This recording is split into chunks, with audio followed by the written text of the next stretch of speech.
ओम नमो भगवते वासुदेवाय नमः। स्वागत है आप सभी का मेरे YouTube चैनल पर। मैं हरिओम शर्मा आपको श्रीमद् भागवत की कथा सुना रहा हूँ। ध्यान से इस कथा को सुने। राजा परीक्षित ने पूछा कि हे भगवान, आपने चंद्रवंश और सूर्यवंश के विस्तार तथा दोनों वंशों के राजाओं का अत्यंत अद्भुत चरित्र वर्णन किया। भगवान के परम प्रेमी मुनिवर, आपने स्वभाव से ही धर्म प्रेमी यदुवंश का विषय वर्णन किया है। अब कृपा करके उसी वंश में अपने अंश श्री बलराम जी के साथ अवतरित हुए भगवान श्री कृष्ण का परम पवित्र चरित्र भी हमें सुनाइए। भगवान श्री कृष्ण की समस्त प्राणियों के जीवनदाता एवं सर्वात्मा हैं। उन्होंने यदुवंश में अवतार लेकर जो लीलाएं की, उनका विस्तार से हम लोगों को श्रवण कराइए। जिनकी तृष्णा की प्यास सर्वदा के लिए बुझ चुकी है, वे जीवन मुक्त महापुरुष जिसका पूर्ण प्रेम से अतृप्त रहकर गान किया करते हैं। मुमुक्ष जनों के लिए जो भवरोग की रामबाण औषध हैं तथा विषयी लोगों के लिए भी उनके कान और मन को परम आद होने वाला भगवान श्री कृष्ण चंद्र के ऐसे सुंदर सुगध रसीले गुणानुवाद से पशुघाती अथवा आत्मघाती मनुष्य के अतिरिक्त और ऐसा कौन है जो बेमुख हो जाए, उससे प्रीति ना करे। श्री कृष्ण तो मेरे कुल देव हैं। जब कुरुक्षेत्र में महाभारत युद्ध हो रहा था और देवताओं को भी जीत लेने वाले भीष्म पितामह आदि अदितियों से मेरे दादा पांडव का युद्ध हो रहा था, उस समय कौरवों की सेना उनके लिए अपार समुद्र के समान थी, जिसमें भीष्म आदि वीर बड़े बड़े मच्छों को भी निगल जाने वाले तिमिंगल मच्छों की भांति भय उत्पन्न कर रहे थे। परंतु मेरे स्वनाम धन्य पितामह भगवान श्री कृष्ण के चरण कमलों की नौका का आश्रय लेकर उस समुद्र को अनायास ही पार कर गए। ठीक वैसे ही जैसे कोई मार्ग में चलता हुआ स्वभाव से ही बछड़े के खुर का गड्ढा पार कर जाता है। महाराज, मेरा यह शरीर जो आपके सामने है तथा जो कौरव और पांडव दोनों ही वंशों का एकमात्र सहारा था, अश्वत्थामा के ब्रह्मास्त्र से जल चुका था।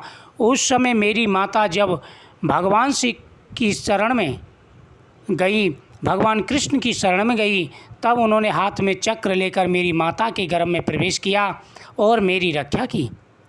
वे समस्त शरीरधारियों के भीतर आत्मा रूप से रहकर अमृत का दान कर रहे हैं और बाहर काल रूप से रहकर मृत्यु का मनुष्य के रूप में प्रतीत होना, यह तो उनकी एक लीला है।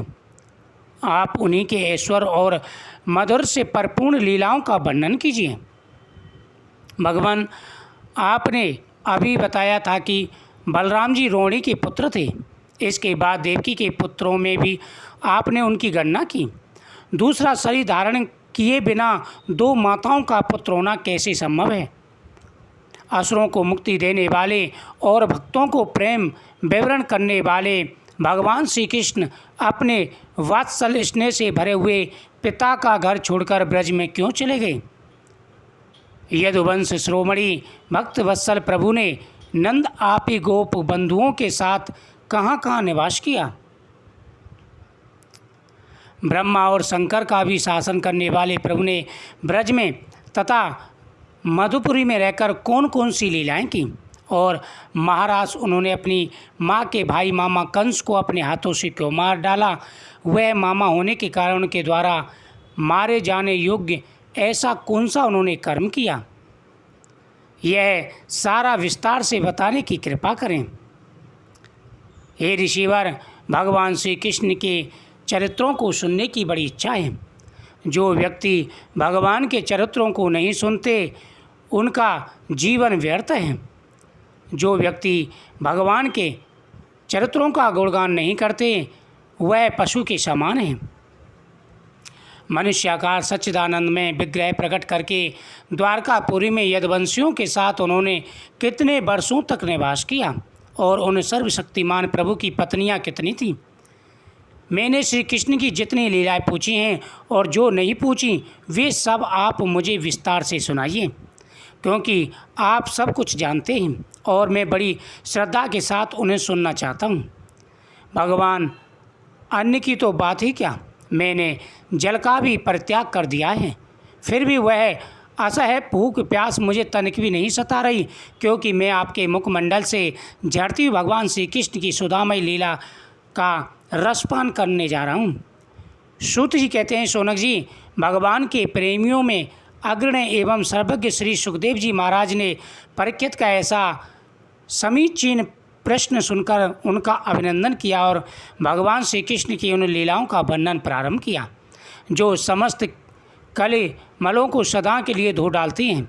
श्री सुखदेव जी कहते हैं, भगवान की लीला रस के रसिक राजश्रेय, तुमने जो कुछ भी प्रश्न किया है वह बहुत ही सुंदर और आदरणीय है, क्योंकि सबके हृदय आराध्य श्री कृष्ण की लीला कथा श्रवण करने से तुम्हें सहज एवं सुगत प्रीति प्राप्त होगी। भगवान श्री कृष्ण की कथा के संबंध में प्रश्न करने से ही वक्ता, श्रोता और प्रश्नकर्ता तीनों ही पवित्र हो जाते हैं। जैसे गंगा जी का जल या भगवान शालिग्राम का चरणामृत सभी को पवित्र कर देता है। परीक्षित, उस समय लाखों दैत्यों के दल ने घमंडी राजाओं का रूप धारण कर लिया, अपने भारी भार से पृथ्वी को आक्रांत कर रखा था। उससे प्राण पाने के लिए वह ब्रह्मा जी की शरण में गई। पृथ्वी ने उस समय गौ का रूप धारण कर उसके नेत्रों से आंसू बह बहकर मुंह पर आ रहे थे। उनका मन तो खिन्न था ही, शरीर भी बहुत कृष्ण हो रहा था। वह बड़े करुण स्वर से रमा रही थीं। ब्रह्मा जी के पास जाकर उसने उन्हें अपनी पूरी कष्ट कहानी सुनाई। ब्रह्मा जी ने बड़ी सहानुभूति के साथ उनकी दुख कथा सुनी। उसके बाद वे भगवान शंकर के साथ स्वर्गलोक अन्य प्रमुख देवता तथा गौ के रूप में आई हुई पृथ्वी को अपने साथ लेकर क्षीर सागर के तट पर गए। भगवान देवताओं के भी आराध्य देव हैं। वे अपने भक्तों की समस्त अभिलाषाएं पूर्ण करते हैं और उनके समस्त कलेशों को नष्ट कर देते हैं। वे ही जगत के एकमात्र स्वामी हैं। क्षीर सागर के तट पर पहुंचकर ब्रह्मा आदि देवताओं ने पुरुष सूत्र के द्वारा भगवान पुरुष सर्वांतयामी प्रभु श्री विष्णु जी की स्तुति की। स्तुति करते करते ब्रह्मा जी समाधिस्थ हो गए। उन्होंने समाधिस्थ अवस्था में आकाशवाणी सुनी। उसके बाद जगत के निर्णयकर्ता ब्रह्मा जी ने देवताओं से कहा, देवताओं, मैंने भगवान की वाणी सुनी है, तुम लोग भी उनके उसे मेरे द्वारा सभी सुनो। शीघ्र ही भगवान श्री कृष्ण का जन्म होने वाला है, उसके पालन विलंब नहीं होना चाहिए। भगवान को पृथ्वी के कष्ट का पहले से ही पता है। वे ईश्वरों के भी ईश्वर हैं, अतः अपनी काल शक्ति के द्वारा पृथ्वी का भार हरण करते हुए वे जब तक पृथ्वी पर लीला करें तब तक तुम लोग भी अपने अपने अंशों के साथ यदुकुल में जन्म लेकर उनकी लीलाओं में सहयोग दो। यह भगवान की वाणी है। देवताओं, अब तुम्हें विलंब नहीं करना चाहिए।